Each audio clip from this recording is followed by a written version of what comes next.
Hello दोस्तों, स्वागत है आप सबों का बिगुल ऑफ पीसीएस में। आइए हम देखते हैं आज का जो सब्जेक्ट लिया है मैंने वह ज्योग्राफी है। ठीक, और इसमें आज मैंने क्वेश्चंस को लिया है क्योंकि बहुत दिन से क्वेश्चन नहीं हो रहे थे, तो आज मैंने क्वेश्चन सोचा कर लिया जाए। तो आइए देखते हैं पहला क्वेश्चन। सामान्यतः पृथ्वी की सतह से ऊंचाई बढ़ने के साथ तापमान में घटोतरी होती है, यानी कि जैसे जैसे जैसे कि पृथ्वी की सतह से ऊंचाई बढ़ती है तो तापमान घटती है। क्यों घटती है, इसका रीज़न बताना है। पहला ऑप्शन दिया है पृथ्वी वायुमंडल वायुमंडल पृथ्वी की सतह से केवल ऊपर की ओर गर्म हो सकता है।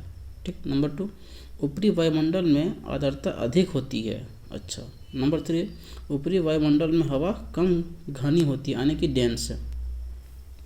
ठीक ना। तो आप लोग जब भी पढ़े हैं, ठीक से पढ़े हैं, तो आप लोग जानते होंगे कि ऊपरी वायुमंडल में आर्द्रता जो होती है अधिक नहीं होती है। ये आपको हो जाता है गलत। ठीक है ना, ऑप्शन 2 गलत हो गया यहाँ पर। अब देखते हैं कि वायुमंडल पृथ्वी की सतह से केवल ऊपर की ओर गर्म हो सकता है। जैसे कि हम जानते हैं कि हमारा जो वायुमंडल गर्म होती है, क्यों गर्म होती है। एक जो रे आता है, यानी कि शॉर्ट वेव लेंथ जो आती है, जिसको हम लोग बोलते हैं लघु विकिरण। लघु विकिरण जो आती है सूर्य से पृथ्वी की ओर आती है, लघु विकिरण, उससे हमारा धरती गर्म, हमारा जो धरती का वायुमंडल है वह गर्म नहीं होता है। जब वही रे दीर्घ विकिरण के रूप में पृथ्वी से आसमान की ओर जाता है, ठीक है ना, तो वे उससे वायुमंडल हमारा गर्म होता है। ठीक है ना। आप लोग पढ़े होंगे कि ग्रीन इफेक्ट, ठीक है ना। तो ये आपका ऑप्शन नंबर 1 सही हो जाता है। ठीक है। तो वायुमंडल जो होता है वो सतह से ऊपर की ओर गर्म हो सकता है, क्योंकि यहाँ पर बोला है हो सकता है। ठीक ना, नंबर 1। अब देखते हैं नंबर 3, ऊपरी वायुमंडल में हवा कम घनी होती है। बिल्कुल सही है, क्योंकि पृथ्वी की जो सतह होती है ना, ये पृथ्वी सतह है। ठीक है। ये यहाँ पर वायु जो होती है ना ज़्यादा डेंस होता है। क्या होता है, ज़्यादा डेंस होता है, और जिसकी वजह से क्या होती है कि ऊपरी वायुमंडल में हवा कम घना होता है। ठीक, ये आपका सही हो गया। इसका आंसर क्या होना चाहिए, सी, यानी 1 और 3। ठीक है ना। महासागरों और समुद्रों में ज्वार भाटा किससे, यानी किन के कारण से होता है।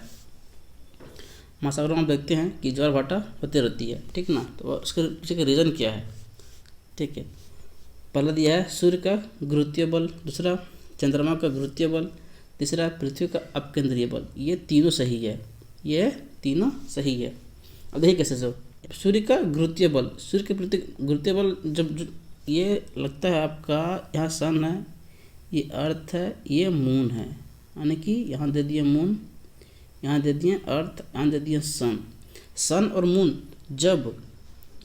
मून जब एक सीधी लाइन में होते हैं, ठीक है ना, उस वक्त सबसे ज़्यादा ज्वार की उत्पन्न होती है। ठीक है। वही जब सन आपका यहाँ है, ठीक है, अर्थ आपका यहाँ है, ठीक, और मून आपका यहाँ है, तो ये तीनों क्या हैं, ये 90 डिग्री पे हैं। ठीक ना, एक मिनट, ये आपके 90 डिग्री पे हैं, जिसके वजह से यहाँ पर आपका न्यूनतम, जो बोलते हैं न्यूनतम ज्वार की उत्पत्ति होती है। ठीक, इस कंडीशन में न्यूनतम, और इस कंडीशन में आपका मैक्सिमम ज्वार की उत्पत्ति होती है, मैक्सिमम मैक्स, और इसमें न्यून मिनिमम मिनी। ठीक है। अब देखते हैं अगला, आगे क्या दिया इसमें, चंद्रमा का गुरुत्वीय बल। चंद्रमा, जब देखिए चंद्रमा यहाँ पे है, ठीक है ना, तो चंद्रमा पृथ्वी से, जब पृथ्वी यहाँ पर है, ठीक है ना, मान लीजिए अर्थ, ये मून हो गया, ये अर्थ है आपका। ठीक है। तो ये इसके बीच में क्या गुरुत्वाकर्षण बल तो लग ही रहा है। ठीक है ना। तो गुरुत्वाकर्षण बल लगने के कारण ये जो है मून, ये यहाँ की जो होती है ना जल को, ये अपनी ओर आकर्षित करता है। ठीक ना। जिस कारण से ये आपको ऐसे दिखता हुआ नजर आएगा, ऐसे ऐसे ऐसे, ये आपको ऐसे दिखता हुआ नजर आता है जल। ठीक है ना, ये इस तरह हो जाता है, क्योंकि मून जल को अपने ओर आकर्षित करता है। ठीक। नंबर 3, पृथ्वी का अपकेंद्रीय बल। अब देखिए पृथ्वी यह ऐसे है, ठीक ना, अब पृथ्वी घूम रही है, तो इसका जो जल होता है ना, जल इसके बाहर की ओर, जैसे कि आप लोग शायद साइंस में पढ़ते होंगे, सेंट्रीपिटल फोर्स और सेंट्रीफ्यूगल फोर्स, वही सेंट्रीफ्यूगल फोर्स आपको ये अपकेंद्रीय बल है। जल पृथ्वी से बाहर की ओर जाना चाहता है, ठीक ना। तो ये बल्ब यहाँ पर लगता है जिसके कारण से ज्वार की उत्पत्ति होती है, ठीक है। आपको देखिए यहाँ पर ऐसे ऐसे ऐसे, क्योंकि ये सब जो है ना ये सभी बाहर जा रहे हैं, ठीक ना, ये बाहर की ओर जाते हैं, ठीक है। तो ये हो गया अर्थ आपका। इस तरह से देखा जाए तो ये आपका तीनों ऑप्शन सही हो जाते हैं। तीनों ऑप्शन क्या है, सही हो जाते हैं, ठीक है। देखते हैं अगला प्रश्न। समताप मंडल के नीचे भाग में जेट विमान बहुत आसानी और निर्विघ्नता के साथ उड़ सकते हैं। समताप मंडल यानी कि स्ट्रेटोस्फीयर, क्या बोलते हैं इसको, स्ट्रेटोस्फीयर बोलते हैं, स्ट्रेटोस्फीयर। तो हाँ, जेट विमान बहुत आसानी से और निर्विघ्नता के साथ उड़ सकते हैं, यानी कि बिना रुकावट के साथ उड़ सकते हैं, ठीक है। इसका उपयुक्त स्पष्टीकरण क्या है। देखिए यहाँ पर ऑप्शन दिया क्या, समताप मंडल के नीचे भाग में बादल या वाष्प नहीं होते हैं। समताप मंडल के नीचे जो वाले जो भाग होते हैं ना, उसमें आपके बादल या फिर जल वाष्प जिसमें बोलते हैं वाटर वेपर बोलते हैं, नहीं होते, बिल्कुल सही है। ये आपका ट्रोपोस्फीयर है, ठीक है ना, क्या है, ट्रोपोस्फीयर। इसके ऊपर होता है आपका स्ट्रेटोस्फीयर, ठीक है। अब बात कर रहा है इसके, अब ये जो वाले भाग यानी इस पोर्शन, अरे एक मिनट, इस पोर्शन के बारे में बात कर रहा है। तो यहाँ पर जो हमारे होते हैं विमान, फ्लाइट्स वगैरह होते हैं, वो आसानी से उड़ते हैं, क्योंकि हम लोग जानते हैं कि हमारे जो ट्रोपोस्फीयर के नीचे वाले भाग तक ही हमारे बादल का निर्माण होता है। बादल, समझ रहे ना आप, बादल का जो निर्माण होता है वो ट्रोपोस्फीयर तक ही होता है, इसके ऊपर नहीं हो पाता है। तो यानी स्ट्रेटोस्फीयर में विमान चलने में किसी तरह की बाधा नहीं होती, और प्लस वहाँ पर वो जो एयर होती है वो मंद गति से चलती है, ठीक ना। तो समताप मंडल के निचले भाग में ऊर्ध्वाधर पवनें नहीं होती है, जो मैंने अभी बताया कि वहाँ पर हवा जो चलती है ना, वहाँ पर हवा पैरेलल चलती है, ठीक। लेकिन ट्रोपोस्फीयर में क्या होता है कि हवा जो होती है ना, ऊपर से नीचे, नीचे से ऊपर, ठीक ना, नीचे से ऊपर और ऊपर से नीचे आते रहती है 0 डिग्री, ठीक है। ये आपका हो गया 23.5, नहीं देखो, ये आपका हो गया 23.5 डिग्री, ठीक है ना। ये हो गया आपका 66 डिग्री एंड हाफ। तो हम जानते हैं कि हवा यहाँ से ऊपर जाती है, ठीक है, ऊपर गई, फिर यहाँ पर क्या होता है, यहाँ पर हवा नीचे आती है, क्योंकि यहाँ से हवा का क्या क्या होता है, विसरण होता है, विसरण, क्या बोलते हैं इसको, विसरण बोलते हैं, विसरण, ठीक है ना। और फिर यह इसको बोलते हैं अपवहन, अवरोहण, इसको बोलते हैं आरोहण। यहाँ पर हवा क्या हो रही है, यहाँ पर हवा का आरोहण और आरोहण हो रहा है। यहाँ पर हवा आरोहण होती है और यहाँ पर अवरोहण होती है, यहाँ पर हवा नीचे आती है, तो यहाँ पर आपका हाई प्रेशर बन जाता है। तो हम देख रहे हैं कि ट्रोपोस्फीयर के अंदर में हवा ऊपर जा रही है और नीचे आ रही है, ठीक। इसका मतलब कि यहाँ पर आपका दोनों ऑप्शन सही है, ये भी सही है और ये भी सही है। तो इसका आंसर क्या होगा, सी होगा, ठीक। अलग अलग ऋतुओं में दिन समय और रात्रि समय के विस्तार में विभिन्नता किस कारण से होती है, ठीक है। अलग अलग ऋतुओं में दिन समय और रात्रि समय के विस्तार में विभिन्नता किस कारण से होती है। ऑप्शन नंबर 1, पृथ्वी का अपने अक्ष पर घूमना। पृथ्वी अगर अपने अक्ष पर घूम रहा है, पृथ्वी का अक्ष अपने पर घूमना, घूर्णन बता रहा है, घूर्णन, ठीक है। पृथ्वी का सूर्य के चारों ओर दीर्घावधि रीति से परिक्रमा करना, इससे तो मौसम में, इससे क्या होता है, इससे मौसम में बदलाव आता है। स्थान की अक्षांशीय स्थिति के कारण दिन रात और रात्रि समय के विस्तार विभिन्नता कारण होती है, अच्छा ठीक है। पृथ्वी का नत अक्ष पर परिक्रमण, ये तो सर टेक्निकल वर्ड के यहाँ पर प्रयोग किया गया है। पृथ्वी का नत अक्ष पर परिक्रमण, इसका आंसर क्या होगा, डी होगा। क्वेश्चन क्या है, निम्नलिखित में से कौन सी एक उष्णकटिबंधीय सवाना प्रदेश की जलवायु की मुख्य विशेषता है। क्या है, उष्णकटिबंधीय सवाना प्रदेश की जलवायु की मुख्य विशेषता है। अब पूछ रहा है सवाना प्रदेश, पढ़े हैं ना आप ठीक से, सवाना प्रदेश। तो बताइए इसमें क्या होता है, वर्ष भर वर्षा होता है, नहीं होता है। ये आपका इक्वेटोरियल रीजन में होता है, जिसे हम बोलते हैं विषुवत रेखीय क्षेत्र, जहाँ होती है ना, जहाँ हम लोग वर्षावन देखते हैं, तो ये वहाँ होती है। केवल शीतकाल में वर्षा, ये शीतकालीन वर्षा पता कहाँ होती है, इसको बोलते हैं भूमध्य सागरीय क्षेत्र होती है। भूमध्य सागरीय क्षेत्र में आपको ये शीतकाल में वहाँ पर वर्षा आपको देखने को मिलेगी।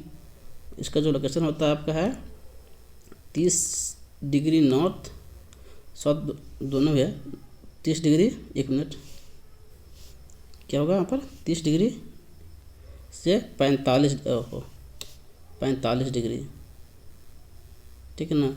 ये आपका नॉर्थ साउथ है, ये आपका नॉर्थ और साउथ दोनों में, ये आपको वहाँ देखने को मिलेगा। अत्यंत अल्पकालिक शुष्क ऋतु, ये तो हो सकता ही नहीं है क्योंकि यहाँ पर उष्णकटिबंधीय सवाना प्रदेश पूछ रहा है, तो हमारा जो ऑप्शन बचता है वो बचता है डी। ठीक है, क्या दिया है, निश्चित शुष्क तथा आर्द्र ऋतु। सवाना क्षेत्र में क्या होता है, वहाँ पर थोड़ा बहुत ठंडी भी होती है, यानी शुष्कता भी होती है, ठीक है ना, और थोड़ी बहुत आर्द्रता भी वहाँ होती है। ठीक, तड़ित झंझा क्या बोलते हैं, तड़ित झंझा इंग्लिश में बोलते हैं थंडरिंग, THUNDRING, हम लोग पढ़ते हैं लाइटनिंग एंड थंडरिंग, ठीक है ना, तो वही थंडरिंग यहाँ पर दिया गया है, थंडरिंग। तड़ित झंझा, ठीक है, के दौरान आकाश में तड़ित किसके द्वारा उत्पन्न होती है। तो आकाश में कपासी वर्षा मेघों के मिलने से, ये तो हो सकता ही नहीं है, ठीक है। तड़ित से जो वर्षा मेघों को पृथक करती है, ठीक है ना, देखिए ये भी नहीं होगा, ठीक है। मैं आपको बताऊंगा कि इसके पीछे क्या रीज़न क्या होता है सर। हवा और जल कणों के ऊपर की ओर तीव्रता चलन से, हवा और जल कणों का, हवा और जल पूछ रहा है, देख रहे हैं ना, हवा और जल, ये भी नहीं होगा, ठीक है। अब मैं देखिए इसके पीछे का रीज़न क्या है सर। लाइटनिंग जब होती है ना, लाइटनिंग, ठीक है, तो क्या होता है कि आपका बहुत बड़ी मात्रा में, ठीक है ना, चार्ज का डिस्चार्ज होता है। चार्ज क्या होती है, डिस्चार्ज होकर आपका एटमॉस्फेयर में आती है, यानी एयर में आ जाती है, चार्ज डिस्चार्ज होती है यहाँ पर, डिस्चार्ज, तो ये आपका एटमॉस्फेयर में आती है, ठीक है ना, एटमॉस्फेयर में आ जाती है, आपकी एटमॉस्फेयर में आती है, ठीक है। और आने के बाद क्या होता है कि हवा की जो होती है ना, हवा में गर्मी, ठीक है ना, उसमें गर्मी ज़्यादा बढ़ जाता है, ठीक है। और वही गर्मी जब बहुत तेज़ी से जब फैलती है ना, तो वह एक आवाज़ क्रिएट करती है, क्या करती है, आवाज़, साउंड क्रिएट करती है, ठीक है, जो हमारे कानों तक बहुत ही तेज़ी से पहुंचती है, साउंड क्रिएट करती है, वही साउंड हमारे कानों तक पहुंचती है, उसी को हम बोलते हैं क्या, थंडरिंग। ठीक, तो इसका आंसर क्या होगा, इसका आंसर आपको देखिए यहाँ पर कोई भी इसका आंसर सही लगा जो मैंने बताया, कोई भी उससे मैच नहीं किया, तो इसका आंसर होना चाहिए डी नंबर, क्या होगा, डी होगा। उत्तरी गोलार्ध की तुलना में दक्षिणी गोलार्ध में पश्चिमी पवन अधिक सशक्त तथा अस्थायी होती है। वाला क्या दिया है, उत्तरी गोलार्ध की तुलना में दक्षिणी गोलार्ध में भूखंड कम है।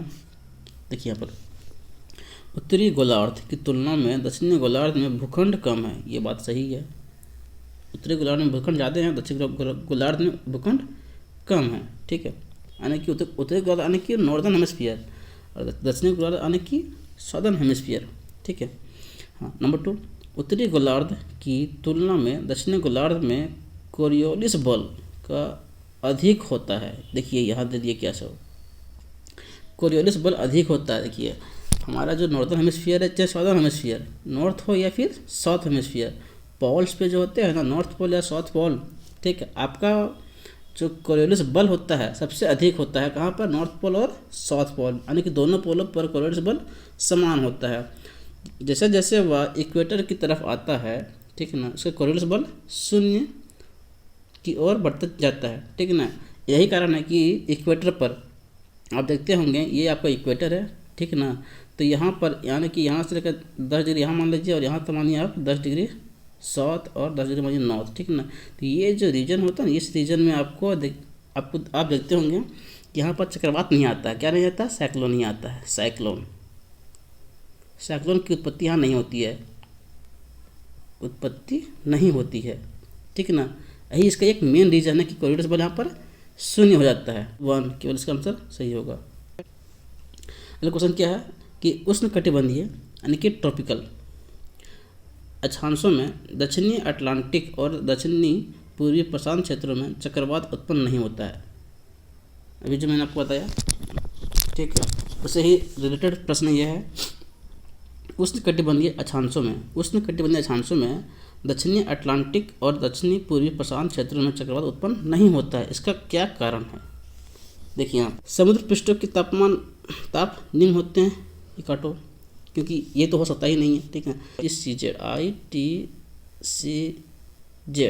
ये आपका है ITCZ बिरले ही होते हैं। यहाँ पर क्या बता रहा है ITCZ यहाँ पर विरल होता है, क्या होता है, विरल होता है, ठीक है। और कोरलिस बल अत्यंत दुर्बल होता है, ये तो हो सकता ही नहीं क्योंकि यहाँ पर तो मैक्सिमम होता है, फिर भी यहाँ पर नहीं बनता, तो ये तो आपका होता है गलत। और क्या यहाँ पर उन क्षेत्रों में भूमि मौजूद नहीं होती, ये गलत हो जाता है, ये होगा नहीं, ठीक है। तापमान ये नहीं होगा, ठीक है। कोरलिस बल अत्यंत दुर्बल होता नहीं, अत्यंत दुर्बल आपका कहाँ मिलता है 0 डिग्री इक्वेटर पर मिलता है, ठीक।